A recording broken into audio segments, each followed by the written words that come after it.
Hello, my name is Jeff Farbman from the Wallace Center at Winrock International. Welcome to another National Good Food Network webinar. In this webinar, Before You Leap, Hidden Implications of Food Hub Business Growth, successful entrepreneur, teacher, and consultant Tera Johnson will present 3 growth directions hubs might choose to pursue as they grow to financial viability. All of these can be excellent paths to follow or can lead to disaster. Making a well-informed plan and making the right choices along the way are the keys to success. The Wallace Center, a business unit of Winrock International, is the host of the NGFN webinar series. The Wallace Center has been a leading organization in the movement for a more sustainable and equitable food system for over 30 years. In particular, we are focused on advancing regional, collaborative efforts around the country to move good food, healthy, green, fair, affordable food beyond the direct marketing realm into larger scale wholesale channels. The National Good Food Network, or NGFN, is an initiative of the Wallace Center. We create national communities of practice around market-based issues, enabling peer-to-peer as well as peer-to-expert communication to ensure efficient flow of information and innovation from boots-on-the-ground project to the national level and back down to the grassroots level across the nation. The Wallace Center coordinates and supports the network. We work with growers to ensure that there is an abundant supply of good food to meet the high consumer demand, to collect and disseminate the best models, stories, methods, and outcomes, and to ensure that policymakers are informed about the wonderful successes our network and partners have had so that we can continue to increase support for regional healthy food. You can learn more about the great work of the National Good Food Network and dig into our great resources to help your work on our website, ngfn.org. So now I am pleased to introduce Tera Johnson. Tera is a serial entrepreneur whose mission is to create the next generation of environmentally and economically regenerative food and farming businesses. The founder of Tera's Way, Tera participated in the full arc of creating a successful investor finance company. Now the founder of the Food Finance Institute at UW Extension, Tera is a frequent speaker, teacher, and financial consultant to sustainable food and farming businesses, social venture funds, and investors. Her Food Finance Institute is currently launching what's called Edible Alpha, a curated, open-source food business consultant community who are being trained to work with food businesses to build financially viable enterprises using financial and operational leadership. Tera has received many awards and commendations for her businesses and her leadership. There's a partial list of her recognitions on the archive page of this webinar. So without further ado, Tera, teach us. Hello, everybody. It is incredible to be with all of you coming from all over the country. I was sitting here watching. It was kind of crazy to watch the numbers go up as I was sitting here. It's terrific to have this technology and be able to do this way. It's amazing. So when Jeff talked to me about doing this webinar, we decided that I would focus on the issue of expansion. And the reason we decided to focus on that is in part because my work at the Food Finance Institute is pretty much focused on existing businesses and in our food space. And most people come to me after 3 years or so of losing money. It's really typical. And they need to reposition their businesses to grow. And in order to do that, you have to take a look at your current business model. And often you need to start doing some new things to get the scale you need. And so this thought process that I'm going to be leading you through today is something that I work with all the time with my clients. And it's something that I train other people who are providing technical assistance to people. I work with them on this as well. So the agenda for our session today is we're going to do a little bit of exploring this issue of why you expand, why in the first place. And then I'm going to take 3 cases that are fairly typical in the world of food hubs. There are 3 strategies that food hubs are exploring or using right now to expand. So one is adding frozen, another is selling more direct to either wholesalers or consumers. And the last is landing big accounts. And all three of these strategies are viable. They all have pluses and minuses to them, and the trick is to approach them with foresight. So that's what we're going to go through today. And then there's going to be a period for questions, because I'm sure you're going to have those. So why expand? You know, when you run a business, typically if you're making money, you expand because you want to have a bigger impact. Either you want to make more money, or in our world, have more of an impact on the sustainability of the planet, or whatever your mission is. And my experience, as I said, is unfortunately most of the people that I work with are not in that place yet. They're more in a place where they're still too small to be financially sustainable. And the first question is now, can we become financially sustainable by doing more of the same thing? Because doing more of the same thing is typically easier than taking on a new initiative. So that's the first question to ask yourself about this is, can I do this by doing more of the same thing? And with food hubs, it has been my experience. So I do work with food hubs. I have clients who are food hubs, so I have some hands-on experience with this. In a lot of cases, the answer to this question is probably no. It is going to take a modification of the business model in order to reach financial sustainability. I think one of the reasons for that is that customers who originally said when you were planning that they were going to be really interested definitely wanted access to organic food or sustainable local food. When you were ready and you came to market and your prices were higher than they were used to, they kind of shied away and said, well, maybe not. Another typical reason that I see this is that local markets are often too small. If you're in a big metro area throughout the country, it's one thing. I work with food hubs who are in very small communities throughout our region, and they don't have the benefit of a lot of people. So the result of all of those things is that you probably do need to be investigating adding a completely new element to your business in order to reach sustainable scale. So there's some steps that I'm suggesting you take when you are planning to embark on one of these initiatives. And if you've already embarked on one, you're going to want to follow these steps as well.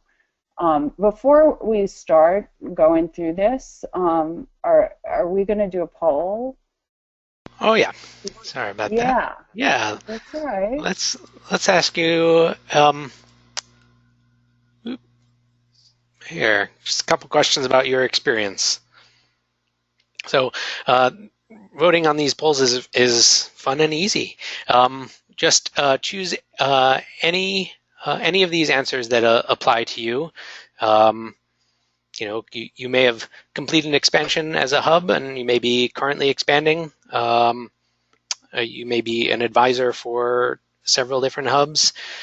So just go ahead and click the appropriate answer or answers, and don't be afraid of that other. And we'll just do another couple seconds. Go ahead, vote early, vote often.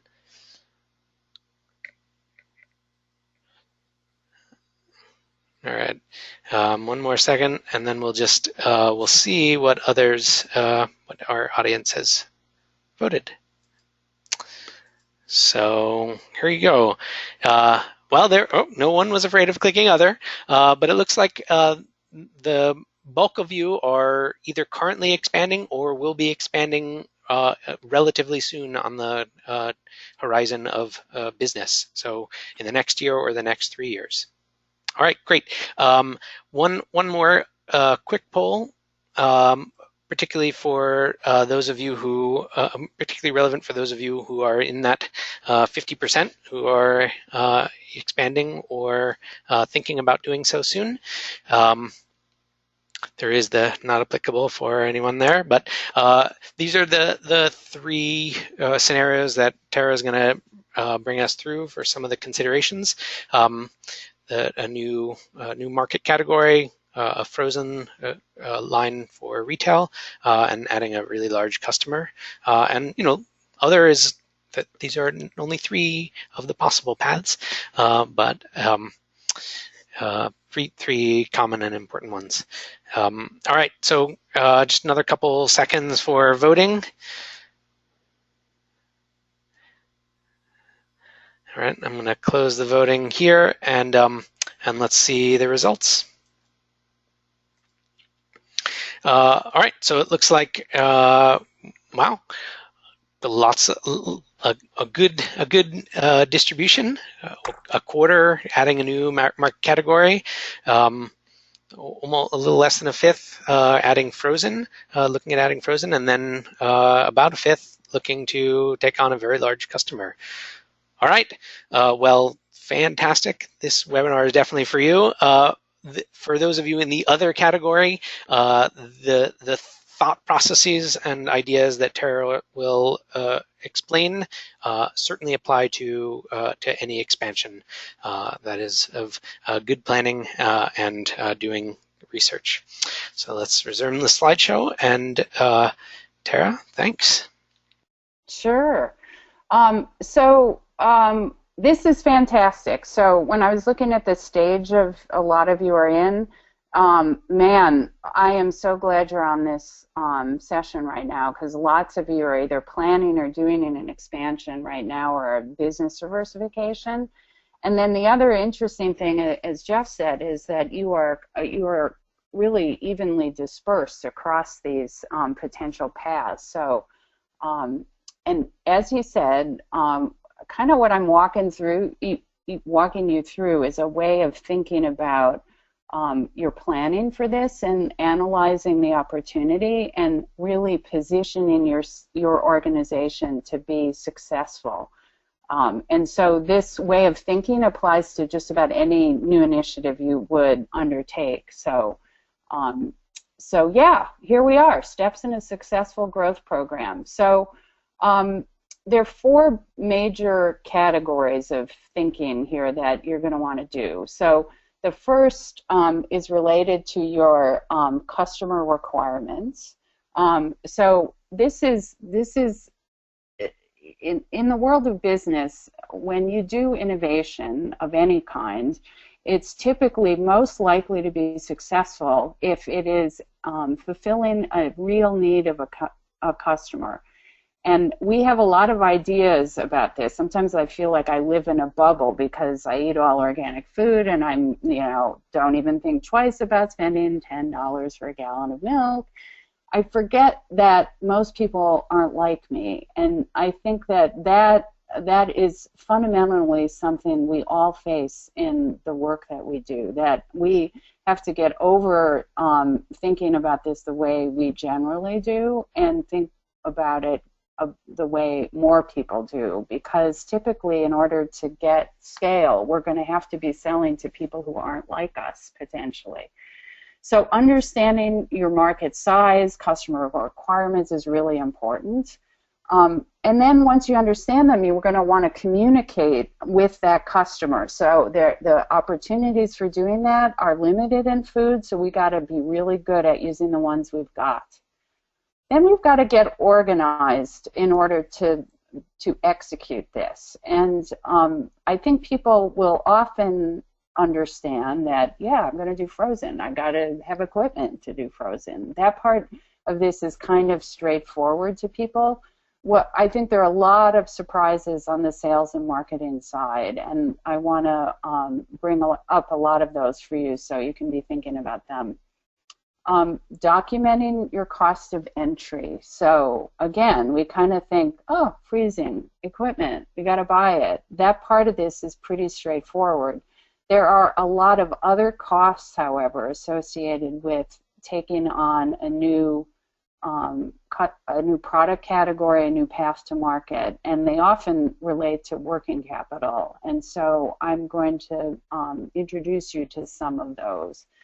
And then once you know how much money you need, you're going to have to raise it. And so those 4 steps are pretty much ubiquitous in the work that you're doing right now.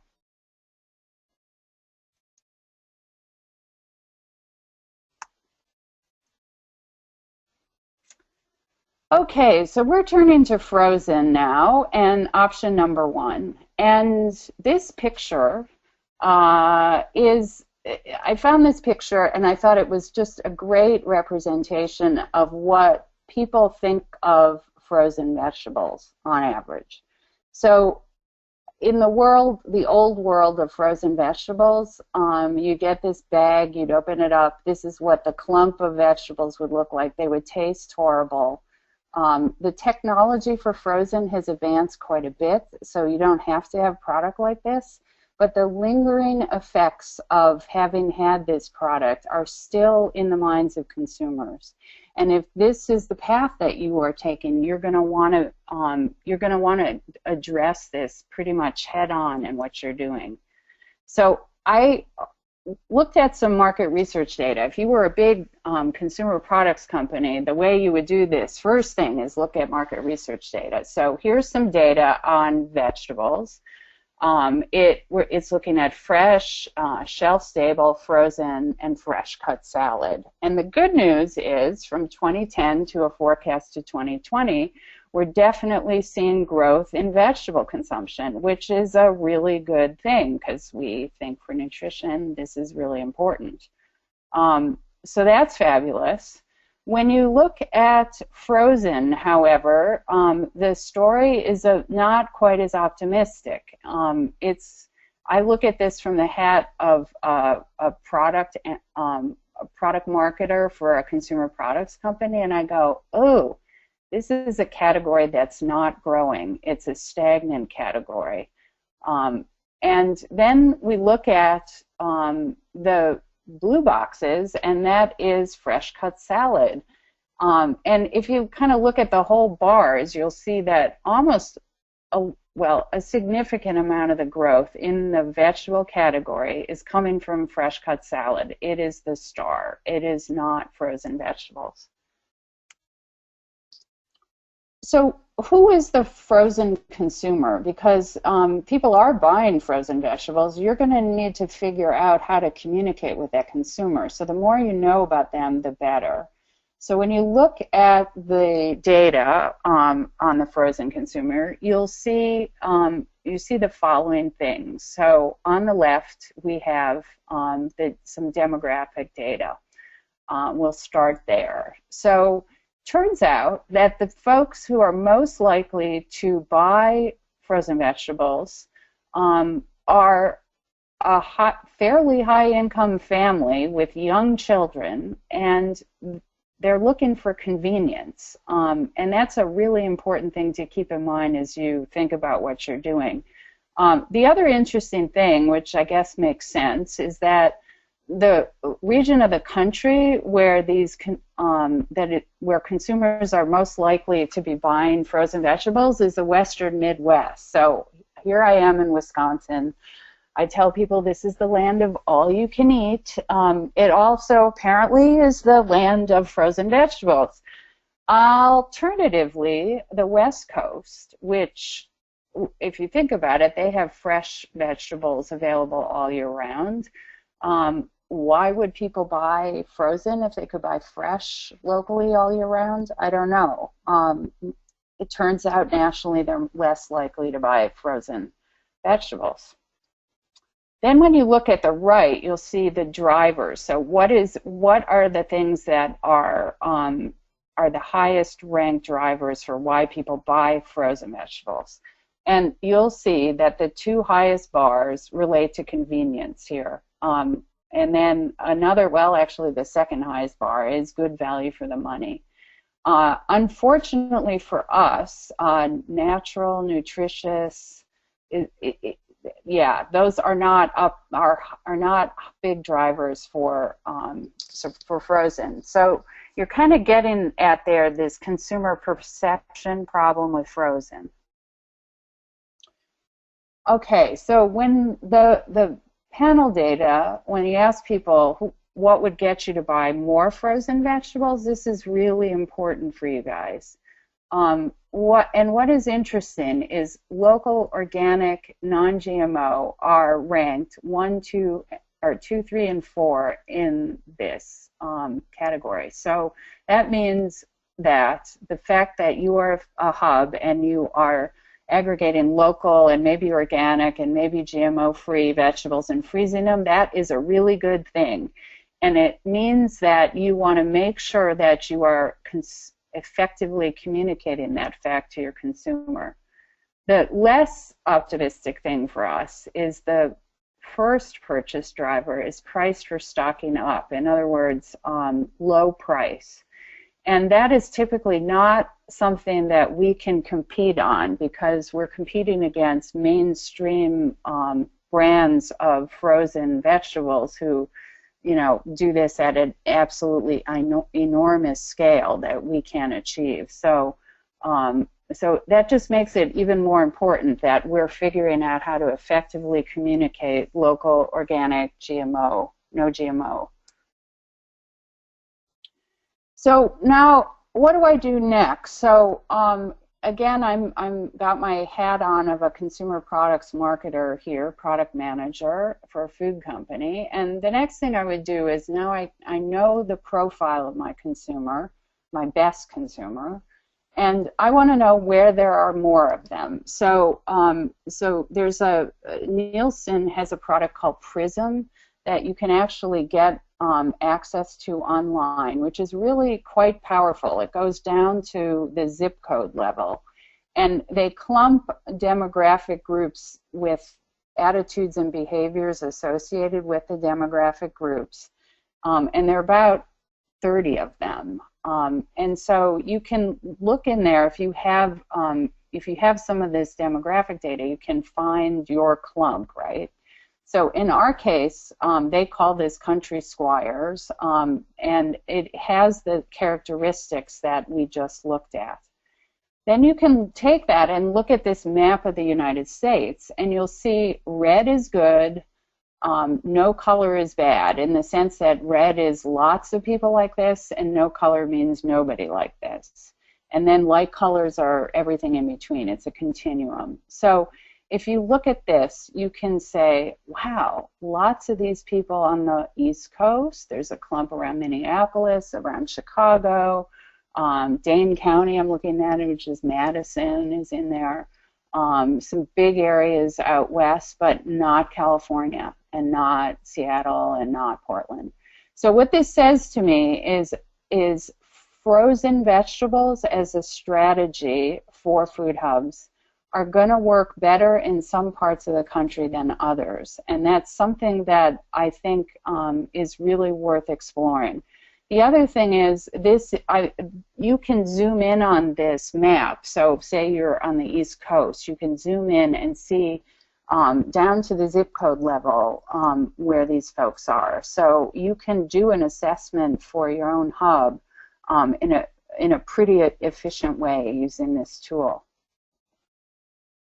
So, okay, now we've made the decision. We're going to do frozen. We think we're in a good place in the country. We know who our target consumer is. Our next problem is, how is a consumer going to find us? This is a picture from a frozen vegetable case in a grocery store. And when I look at this, I see, oh my God, almost everything is green. I guess green vegetable, people would do that. But here's the problem. If you put another green package in there, nobody's going to find you.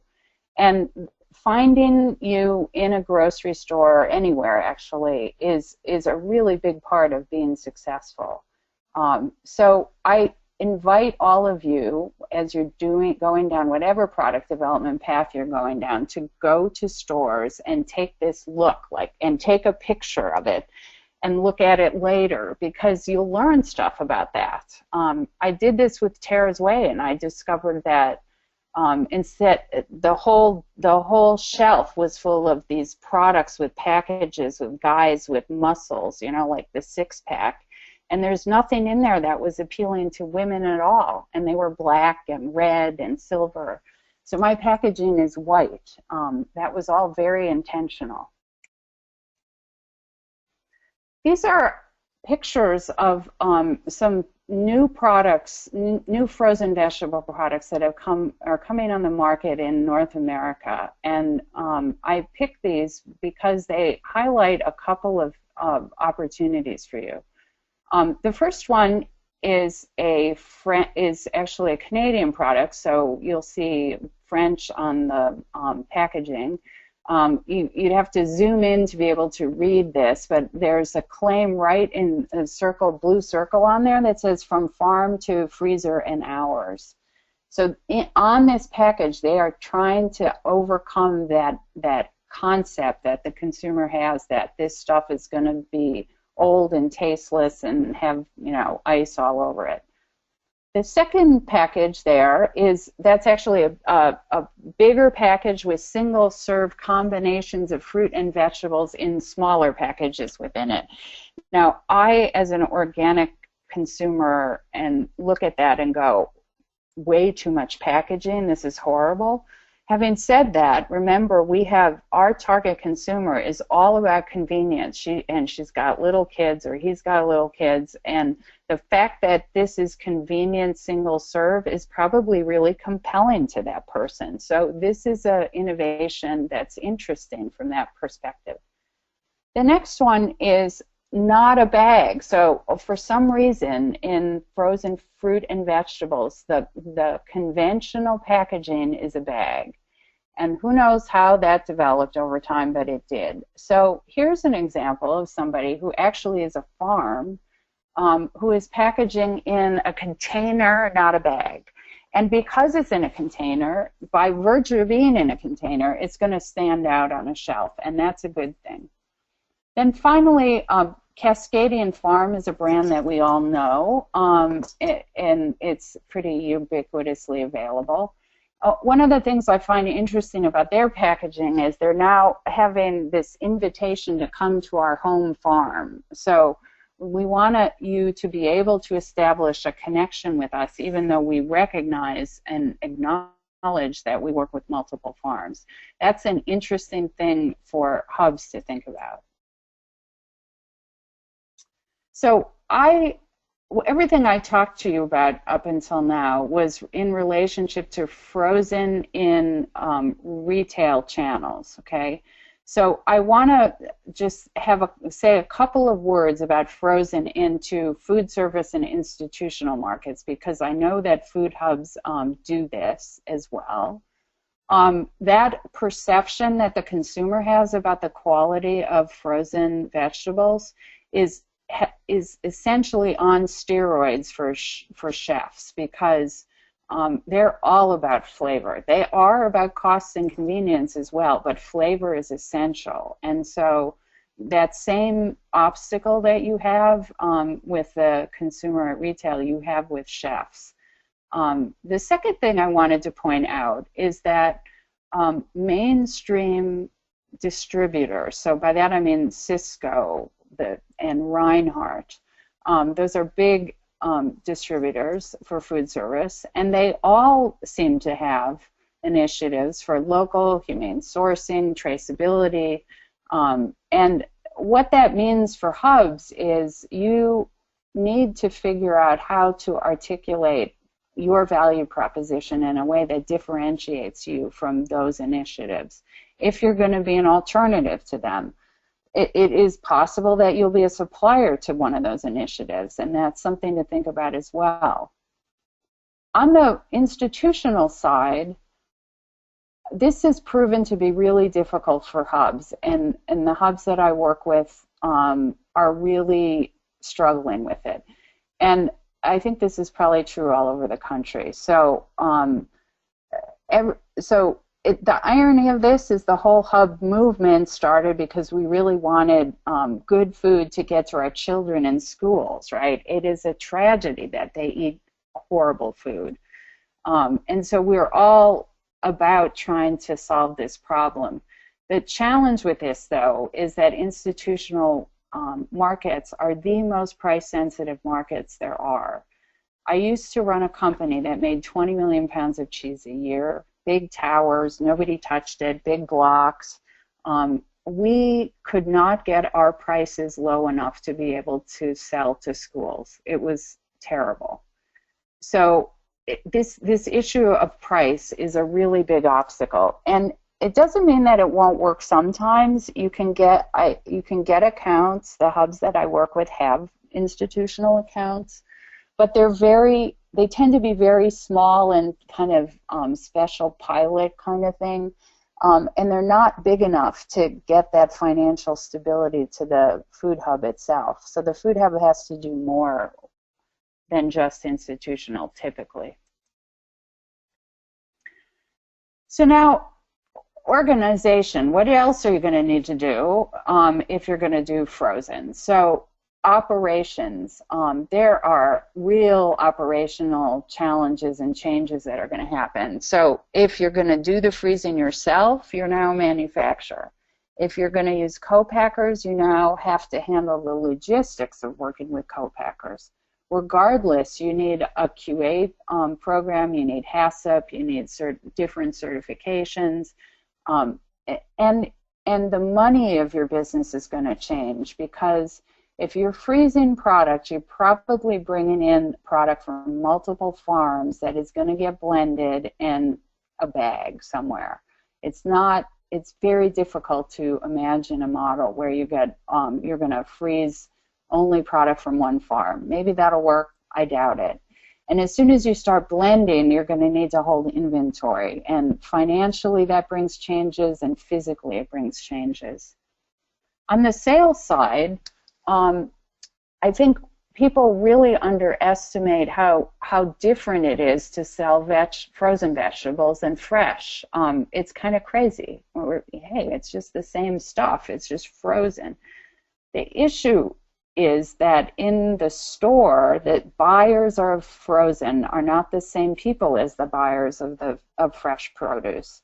So you need different relationships, and typically the brokers who sell to fresh vegetables don't do grocery and they don't do frozen. So all of a sudden it's the same product in a different form, but you need different people to be successful selling it.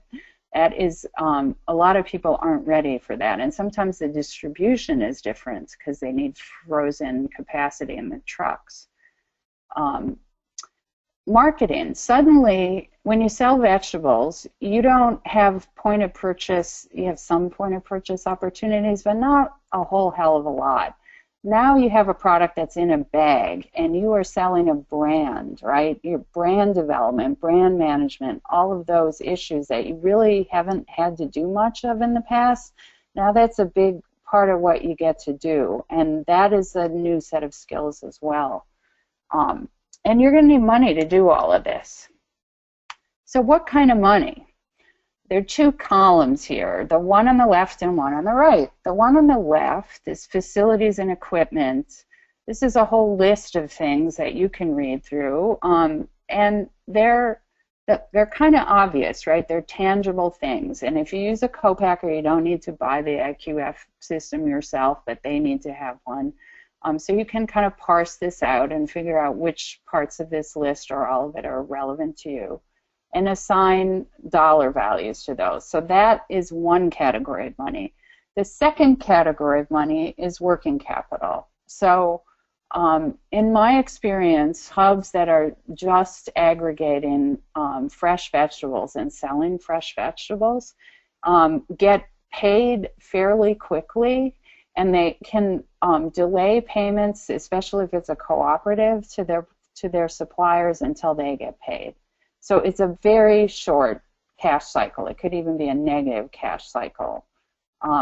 When you start doing frozen, however, the whole point of this is season extension, right? And so now you're in a world where,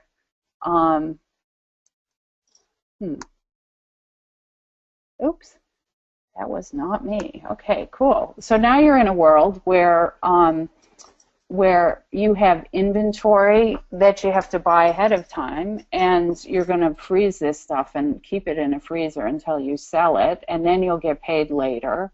So your cash cycle has suddenly gotten a lot longer, and you'll need money for that as well. So this decision to freeze is really going to drive up the scale of your business, so that the scale that you need to be at to be financially viable. So when I simulate this, I'm simulating it assuming no grant income at all, and not just break even, but cash flowing. So I have a very, very high bar when I do this. So keep that in mind. But the target sales levels, as you're growing up in complexity of your food hub, increase substantially. And it has been my experience that people tend to really underestimate how much money it's going to take and how big they need to be in order to do this. This means any of these expansions. So spending a lot of time working on that is something you really want to do, and a lot of this cost comes from that working capital, and that's kind of the big surprise for people usually.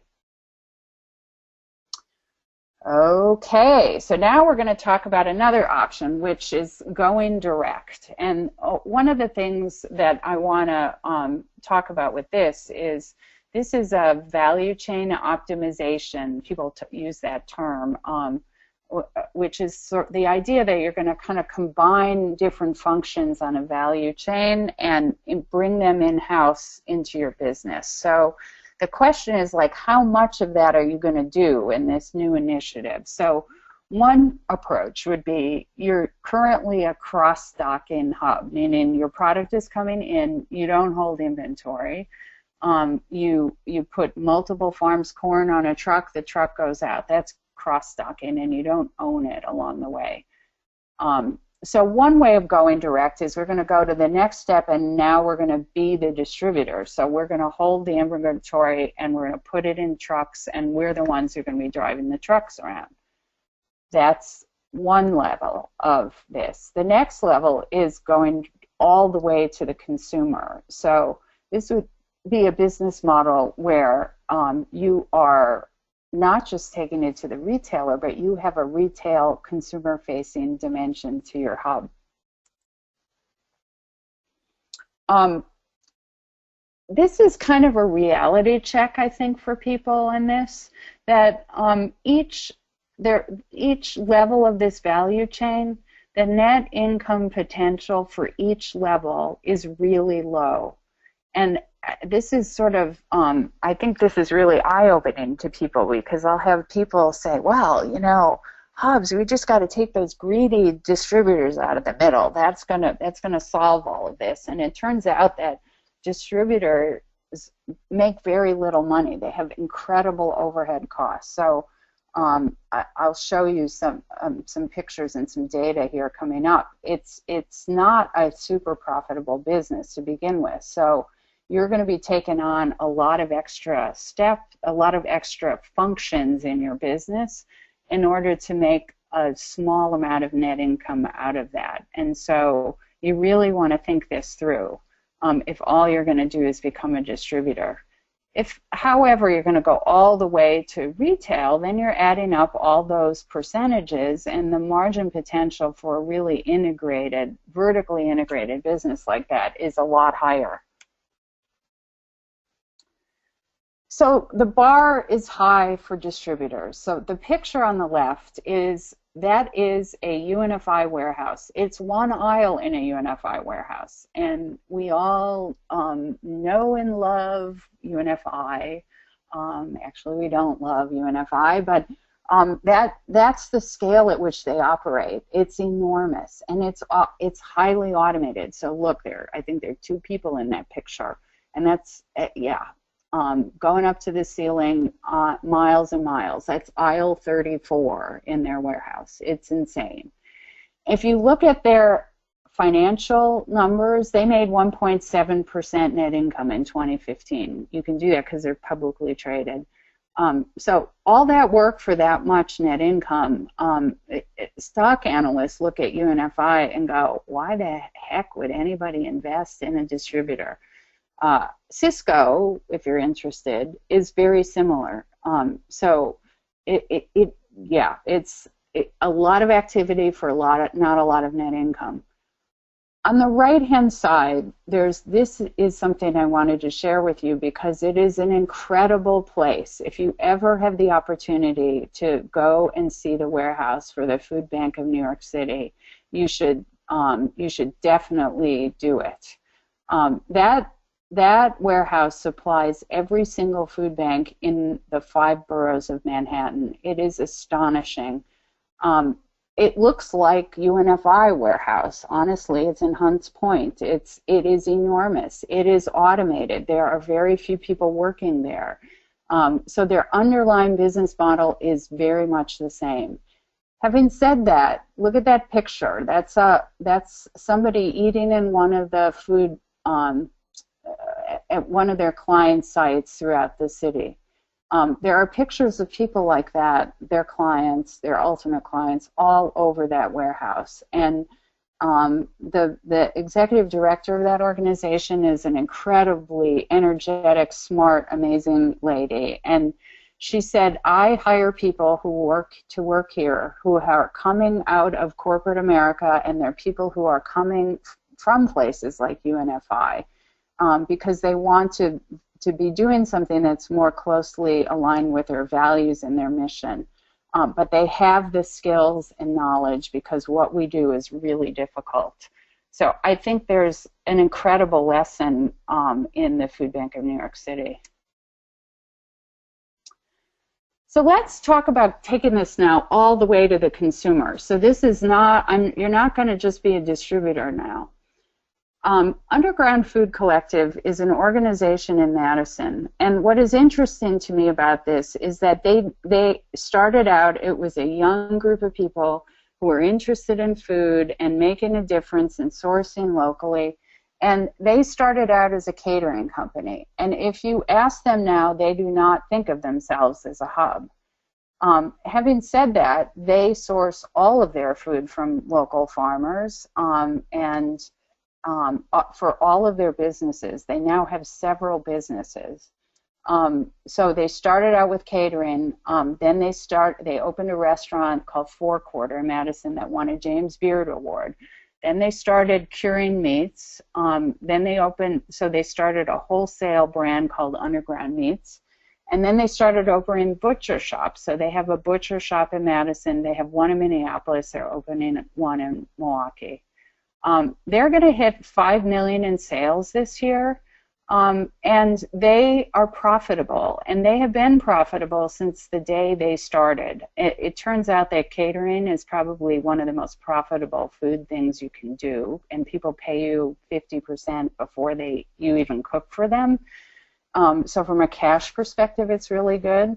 And that catering business has basically funded the growth of that whole collective.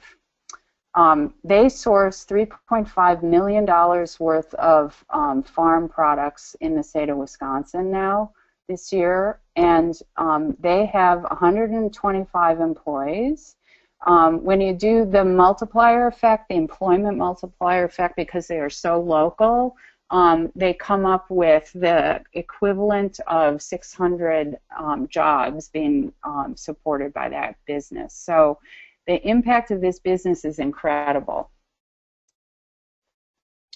The next one I want to talk to you about did start out saying we're going to be a hub, right? And they still talk about being a hub. And they're located on Lake Superior. So if you look at a map of Wisconsin and you find Bayfield, you'll see it's up in the middle of nowhere. I think the whole county has like 2,000 people, something like that. It's really small in terms of people. And so when they started, the farmers up there, when they started thinking about this, there's one college up there called Northland College. There's a hospital, but there just aren't a lot of people. And so they knew that they were not going to make this work through scale. So they said, okay, well, we're a microclimate. We've got fruit up here. We've got grass-fed meat. We've got eggs. We've got vegetables. We've got, lake trout from Lake Superior. We're going to make the best aggregated CSA on the planet, which they proceeded to do. They started this thing with $35,000 in investment from their members. 2 years later, they had $300,000 in sales, and they were positive on a cash flow basis, not just net income basis. 25% of what they do is to those few Northland College School, hospital folks. The rest is the CSA model. When they were starting, people said, well, you're not a hub because you're doing CSA model things. And so they actually never had any grants, and they still don't have any grants. This model of being a CSA that's aggregated and going all the way to the consumer, I am convinced that that is really the only model that's going to work in really rural areas throughout the country. Okay, so option number 3 was we're going to take on a big new account. And I want to go through this with you because I want these examples to leave you in a place where you're going to start thinking through the financial implications of taking on an account. So I've got 2 scenarios now. This is the deal. So you can read through this and see all the specifics. This is a real world kind of an example, right? The terms that the customer is offering would be very typical. The business model of how you pay farmers would be typical. This is all very typical. So the question is, should you take this deal? You're $100,000 in sales. You got the potential for a big $400,000 account, and it's through distribution. So what I did with this is simulate what the financial implications of this would be. And the good news is that this is financially, the way it's structured is a really good, feasible, manageable deal. So what do I mean by that? Well, first, the net income potential, so you sell $400,000. All you're doing in this hub is cross-stocking, so you're getting a brokerage, like a high brokerage fee of 12%. So net income potential of this deal is $28,000. Good news is it's positive. Bad news is you don't make a lot of money on a sale of $400,000, and that's a business model issue for these cross-stocking hubs. The second interesting thing about this is you are going to get 0 cash back from this customer for some number of weeks. So most hubs go through this, right? You don't sell anything in the winter. Nobody pays you any cash in the winter. And then you start selling, and there's this period where you're selling and you're still not getting any cash back in. And this 4-week lag is fairly typical when people are paying you on net 30-day terms. So starting up, the cash you need to make it through the winter and start up in a food hub is really significant. The cash generation. So because I assume that you were paying your farmers after you got paid, you actually generate cash as you start selling into this account. And it peaks at week 9 as long as you're weekly selling the same amount. That's a really good thing, right? Because suddenly you went from no cash coming in to quite a bit.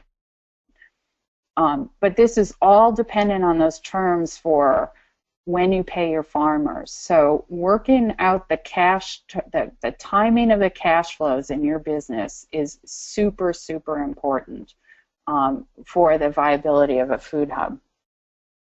Now, if you have operating losses, so you're too Tera, small and therefore you have operating losses, yeah. Should we mention the handout for this guy? Yeah, it's for the next one. Oh, all right.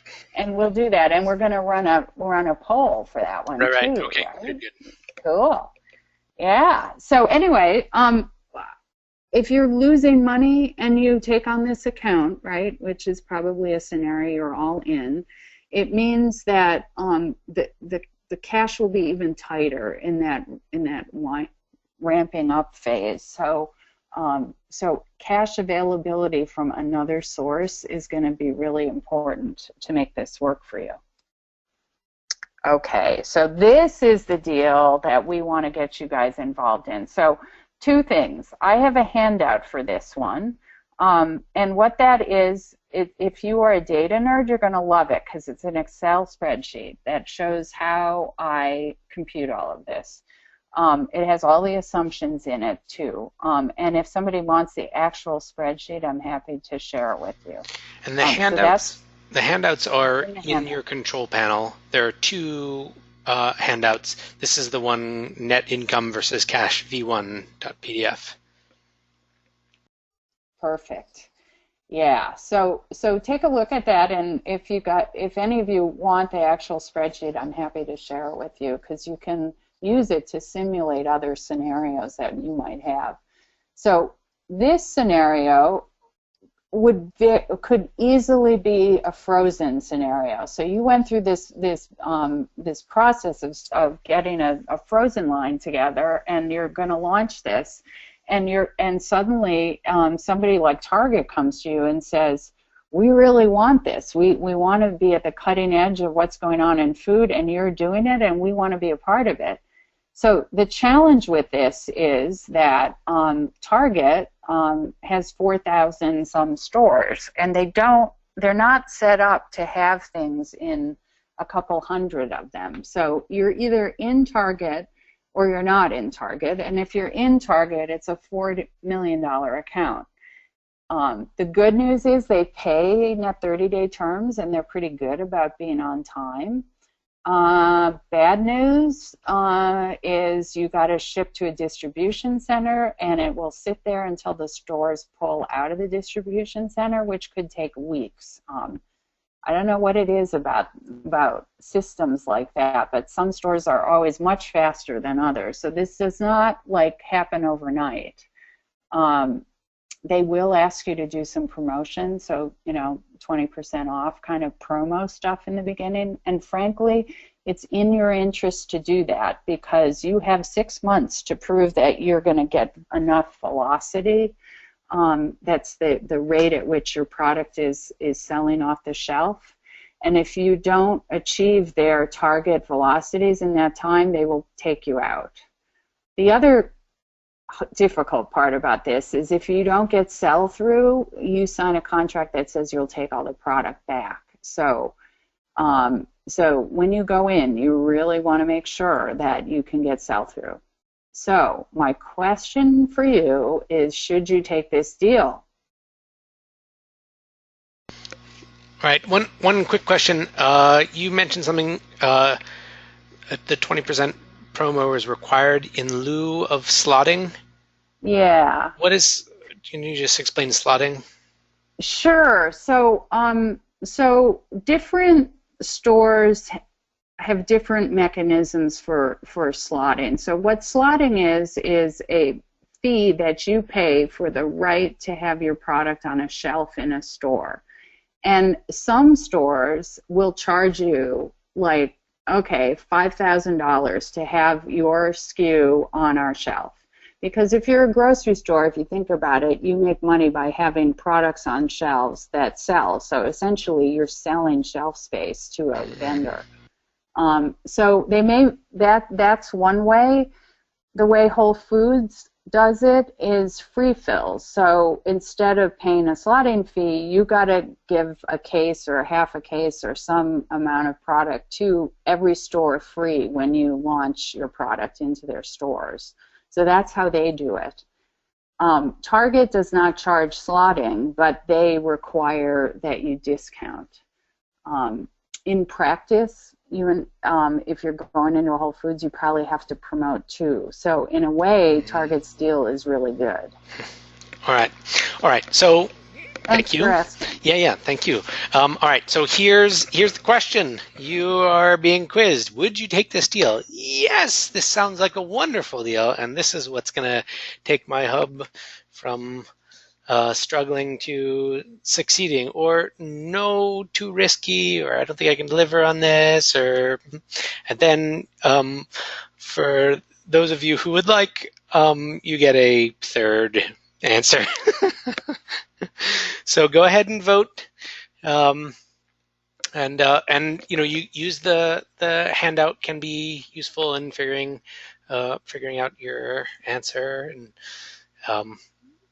And Tara, for people who do want this spreadsheet, should we just post it on the archive side, or? Yeah, that'll work. Okay. I'm happy to do that. That's good. All right. Last votes. Okay, let's see what we have. Would you take this deal? 11% say yes, about half say no, and about 42% say, please explain this to me, Tara. All right, so let's see. Yeah.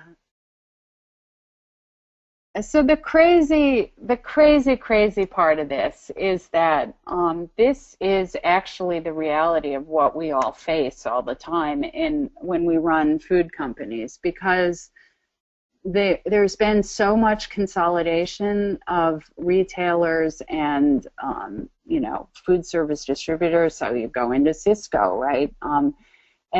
All this consolidation means that it's very difficult for food businesses to grow in little manageable incremental steps. Like, you will be challenged to be the snake swallowing the elephant at some point. And it's not the answer to this. All the folks of you are like, oh man, that category. It's actually, the oh man is kind of the way to think about this in a way, because you may or may not be ready to take this on for a whole bunch of reasons. And I will tell you that at some point you're going to take a leap like this. And so as we look through this, when you look based on all those assumptions, which are all, by the way, really realistic assumptions, your contribution margin from this deal is $1.2 million. So that contribution margin is before your overhead. So how much extra you have to cover your overhead costs is significant with this. The scary part about this is that you need a lot of cash to cash flow this thing while you're ramping up. So you're going to, because you have to buy all your vegetables and freeze them and hold them, and so it's likely that you're going to need cash that peaks. You'll have a deficit that peaks at $388,000 in month 6 of this process of rolling out. And by the end of the year, you will be in positive cash flow, and you will make $1.2 million. So the answer to this question is, you should definitely say no to this deal if you don't have cash availability to fund this. So you need a line of credit in order to do this. It is impossible for people to do it without a line of credit. You may need some equity in order to get the line of credit, because a bank will never lend you 100% of anything you need. But this really points out something that I work with all the time with my clients, which is we got to get you hooked up with a conventional lender who understands about business lending, so that they can support you through situations like this. Because with that support, this is a super good deal, because you're now a way bigger food hub, and you're probably on your path to sustainability once you come out of this. But it gets kind of rocky in the middle. Okay, so what does this all mean? The first thing is that food, no matter what we do, food is not a terribly profitable business, and so there isn't a lot of free cash flow to fund any kind of growth other than very slow incremental growth. And if you're not at financial sustainability, that's not an option. So first thing is recognize that anything other than organic growth is going to bring you significant changes, financial and otherwise. The more planning you do, planning that takes into account things like market research and quantitative documentation of opportunities, the more likely it is that you're going to succeed at this. And then once you do all of that, it's going to take money. So you're going to need help. Reach out and get help so you can raise the money you need to grow. And now I'm here for questions. All right, great. That was fascinating and quite a wild ride. So let's we'll start with some questions. Just one sort of detail question. You showed a map in the frozen consumer that determined the demographics of the U.S. by county. Can you tell us where that data came from and where the mapping came from? Yeah, so if at the bottom of that slide it says Nielsen Prism on it, if you go to the AC Nielsen website or even just Google Prism, what you'll see on the bottom, it says Nielsen Prism. You will get to this this Prism product, which in there you'll see the 40 different clumps of demographic folks that they've created, and then the question is, so I did this by looking at market research data to come up with a profile of a consumer. Another way to do this is if you're already in business and your best customers are in certain zip codes, then you can plug those zip codes into Prism, and it will tell you what those top demographic categories are, and then you can look at these maps and find other people, more others' geography. Does that make sense? Mm-hmm. And it's all of this is on this Nielsen Prism website. Great. It's really powerful stuff, actually. Yeah, I'll say. Okay, one thing I wanted to point out was that the other handout that's in that handouts is a sort of a case study that Common Market did on the case for sort of solving the local frozen produce for institutional sales. So the cash flow issues that Tera talked about are certainly relevant to retail and institutional sales, but packaging concerns are quite different. It's not about pretty packaging. It's about doing market research from your customers to figure out, do they want 5-pound bags or what? So anyway, just wanted to make sure that you all saw that, and that will also be in the resources section of the archive page in case you are listening to this afterwards or not on your computer. Yeah, and I'll just add to that, Jeff, that even when you're selling to food service or institutions, so that pack size thing is super important.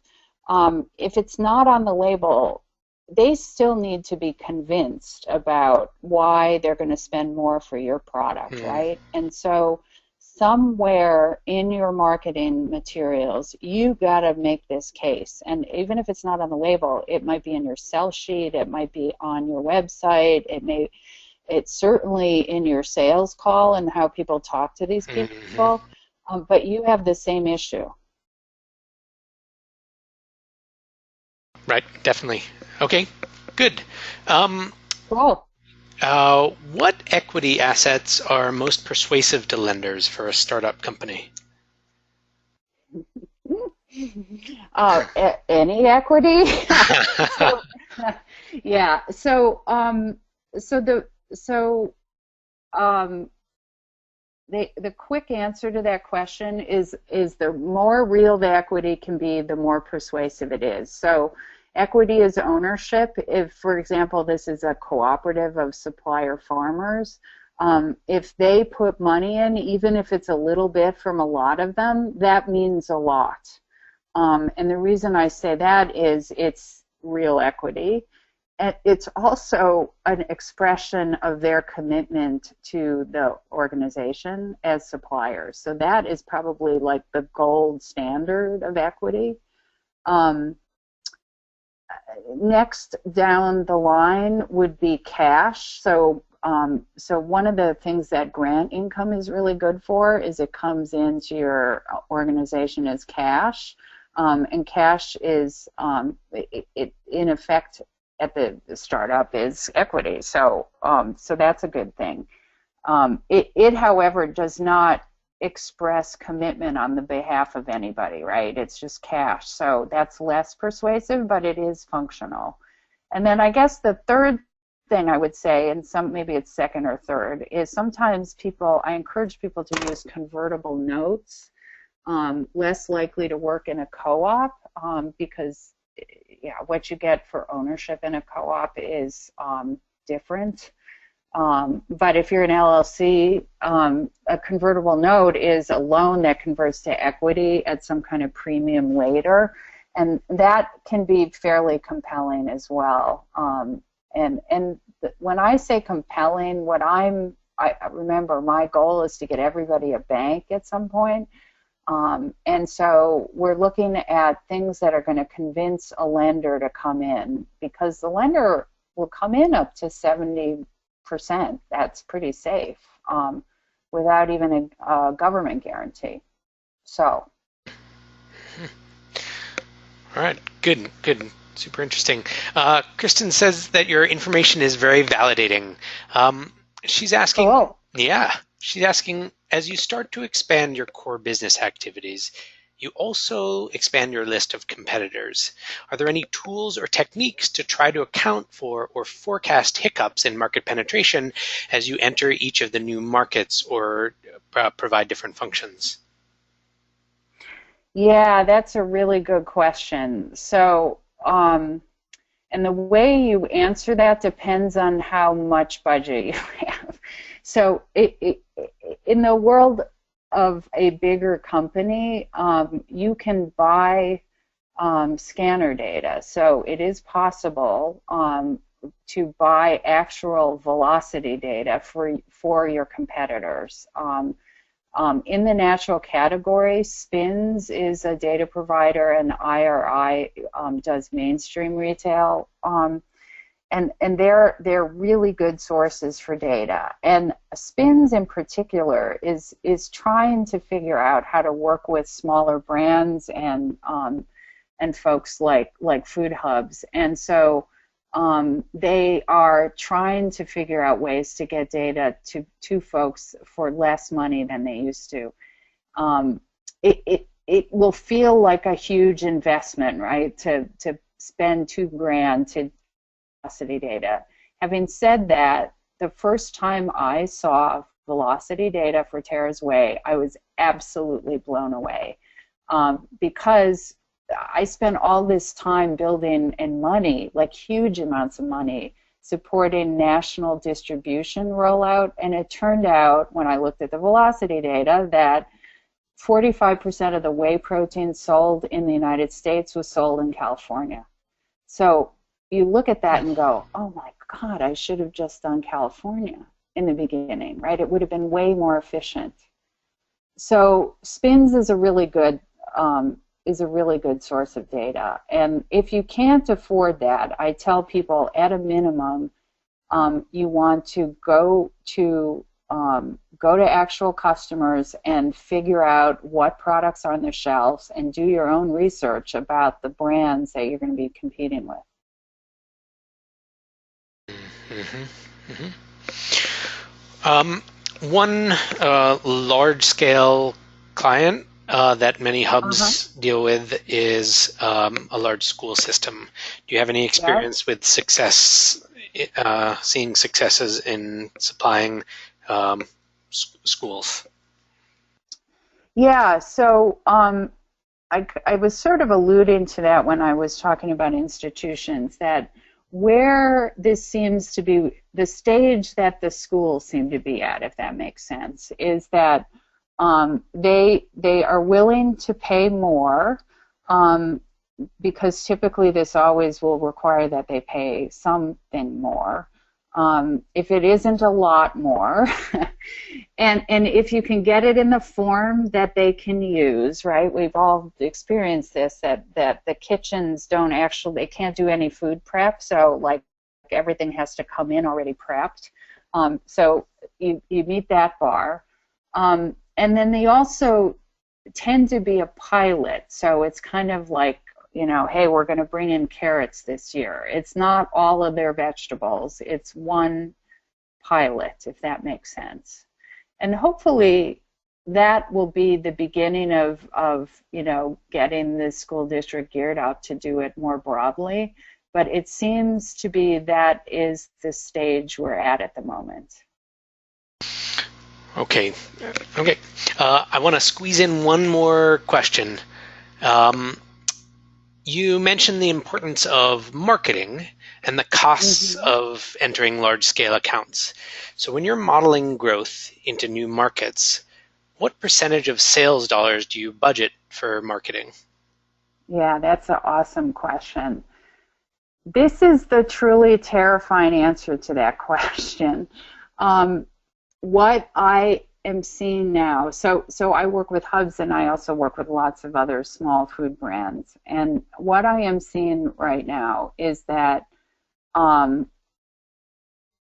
what I have people do, honestly, is they do their projections, then they have a supporting worksheet which says every time you go into new distribution, you have this upfront promotion obligation, right? So it was the 20% or the free fills or all those things that everybody I work with says, well, you know, my product is so unique, I won't have to do that. And the truth is we all end up having to do that. And so that whole idea in the beginning of a percent of sales for marketing actually doesn't work at all in the beginning. You're going to be investing a lot of money in the beginning.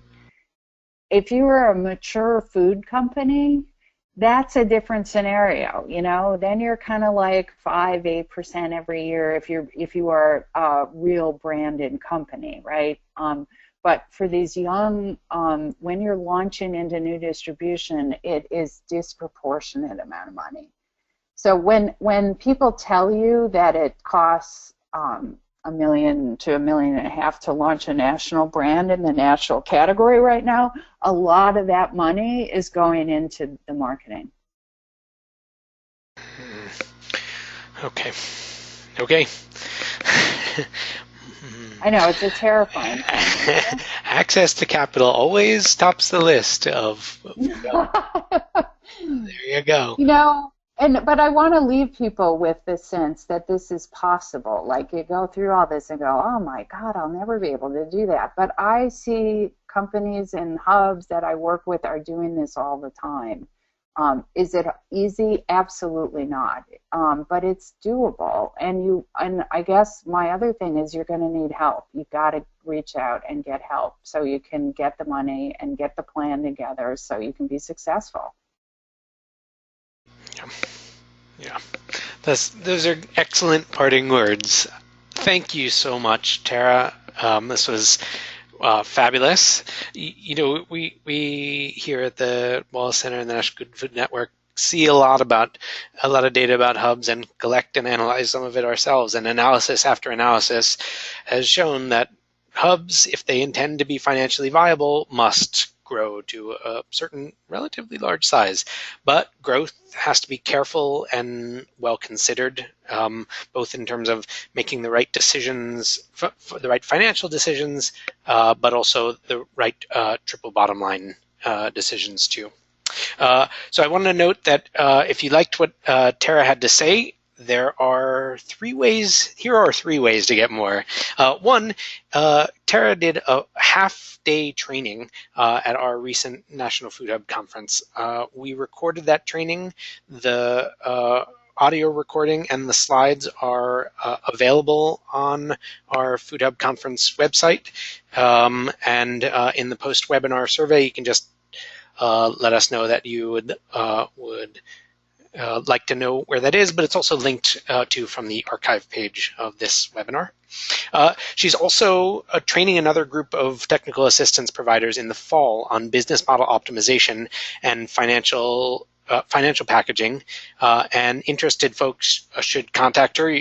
Her email address is up here, or again, just let us know in the post-webinar survey and we can connect you.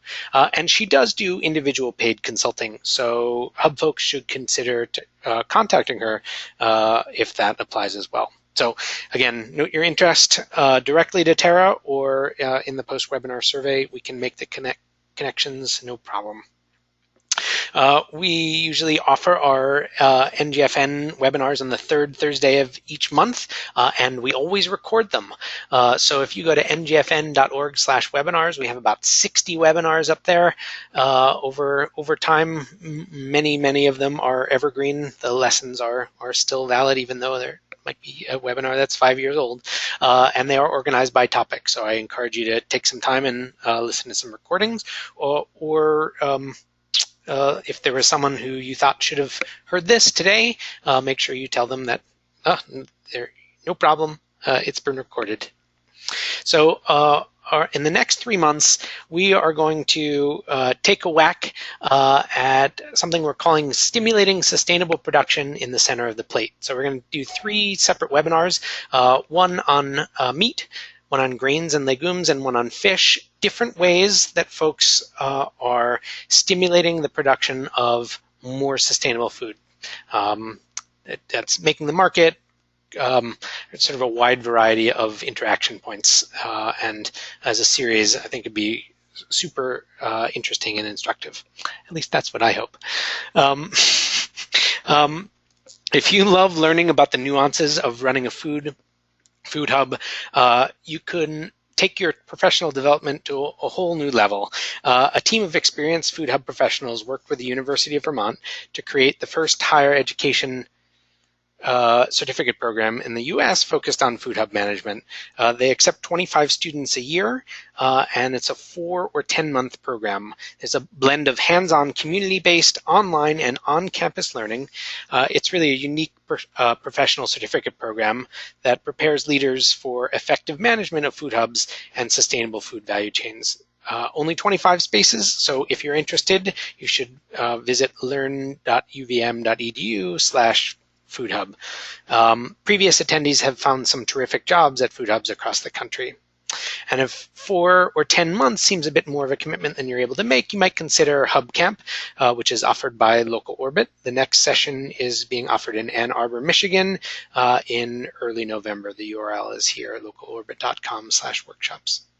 You can find the NGFN on YouTube, on Twitter, and on our website, ngfn.org. The Wallace Center is on Facebook if you search for Wallace Center at Winrock International. If you haven't already, please sign up for our email updates so you know about our fabulous webinars first. And please contact us at any time. Contact us at contact@ngfn.org. We'd like to thank you for your time today, and once again encourage you to fill out that post-webinar survey, which helps us to serve you well, and you can get automatically signed up for the next webinars. All right, have a fantastic day and keep moving great food.